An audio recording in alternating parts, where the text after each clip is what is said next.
ये रिश्ता क्या कहलाता है सीरियल देखने के लिए हमारे चैनल को सब्सक्राइब करें। आज के एपिसोड की स्टार्टिंग में हम देखेंगे कि अबीरा टॉय शॉप पर होती है और कॉल पर क्रिस से बोल रही होती है कि रूही और रोहित को कैसे भी करके जल्दी से बाहर भेज दो ताकि हम उनको सरप्राइज दे सकें। और अबीरा को नहीं पता होता उस शॉप में अरमान भी होता है। वो दोनों रोहित और रूही के आने वाले बच्चे के लिए टॉयज खरीद रहे होते हैं। उन दोनों की नज़र एक ही टॉय पे पड़ती है। जब वो उठाने जा रहे होते हैं तो दोनों आमने सामने आ जाते हैं। अबीरा कहती है तुम, अरमान कहता है तुम, कहता है कि मुझे तुम्हें बताकर आना चाहिए ना। अबीरा कहती है वैसे भी मैं तुम्हें कुछ बताती हूँ तो तुम्हें ज़्यादा दिक्कत होती है, इसलिए मैंने तुम्हें बताना ज़रूरी नहीं समझा। इधर ही पोद्दार हाउस में सब लोग मिलकर रूही और रोहित को फोर्स कर रहे होते हैं कि वो योगा क्लासेस चले जाएं।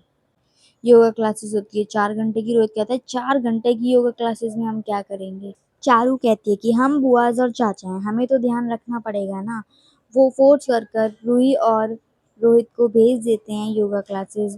और इधर ही क्रिश कहता है कि मुझे भाभी को कॉल करके बता देना चाहिए भैया और भाभी योगा क्लासेस चले गए हैं।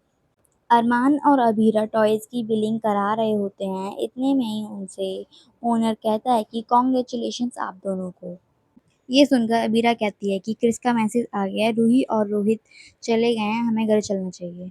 घर जाकर अबीरा, अरमान, क्रिस, चारू और सारे बच्चे मिलकर रूही और रोहित का कमरा डेकोरेट करने लगते हैं। सारा सामान गेस्ट रूम में शिफ्ट कर कर वह रूम के अंदर पेंट करने लगते हैं। और ये सब मनीषा और मासा आकर देख लेती हैं। वो दोनों खुश तो होती हैं, लेकिन अरमान और अबीरा को देखकर मनीषा मासा से कहती है कि मासा आप इन दोनों के लिए कुछ करिए ना। मासा कहती है कि मैं इन दोनों के बीच कुछ भी नहीं कर सकती, क्योंकि पति पत्नी की नींव ऐसी होती है, वो खुद ही सही करें तो सही रहता है। अगले ही सीन में हम देखते हैं कि अबीरा सीढ़ी के ऊपर खड़ी होती है और उसका पैर फिसल जाता है और वह गिर जाती है, लेकिन पीछे से आकर उसको अरमान अपनी गोदी में कैच कर लेता है। इतने में ही पूरे घर वाले कलर की होली खेलने लग जाते हैं और फिर जल्दी जल्दी सारा पेंट कर कर सब लोग अपने अपने रूम में चले जाते हैं। अगले ही सीन में हम देखते हैं कि अबीरा अपने रूम में होती है और वह अपने आप से कहती है कि रूम भी डेकोरेट हो गया और सारे टॉयज भी लग गए। अचानक से उसकी नज़र इस एक टॉय पे पड़ती है और ये देखकर उसको विद्या की बातें याद आ जाती हैं कि विद्या ने उसको बोला था कि तुम कभी खुश नहीं रहोगी। रोते रोते वो अपनी माँ को याद करती है और कहती है कि मम्मा आप मुझे इतना प्यार कैसे कर लेती थी, मैं तो विद्या ने जो सबसे बस्ट इंसान हूँ ना। फिर अबीरा सोचती है कि मुझे इस टॉय को अपने पास नहीं रखना चाहिए, अगर मैं इस टॉय को अपने पास रखूंगी तो ये मुझे और भी याद दिलाएगा।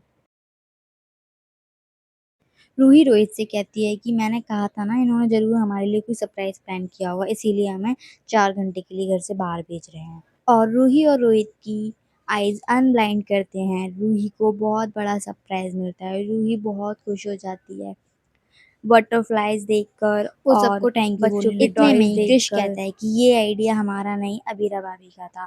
तो वो अबीरा को जाकर गले लगा लेती और कहती है कि थैंक यू सो मच। और अबीरा उसको वही वाला टॉयज देने लग जाती है कि ये गलती से मेरे पास आ गया था, ये मेरे किस काम का। इतने में ही विद्या वहाँ पर आ जाती है और रूही को अबीरा से दूर कर देती है और कहती है कि ये आइडिया किसका था। रूही तुम्हें पता है ना पेंट से बेबी को कितना हार्म हो सकता है। और ये कहकर वहाँ से चली जाती है और विद्या सारे लोगों को इकट्ठा कर कर हॉल में बुलाती है और अरमान और अबीरा की तरफ इशारा कि रूही तुम उस रूम में क्यों गई। रूही कहती है माँ मैं उस कमरे में बस 2 मिनट के लिए गई थी।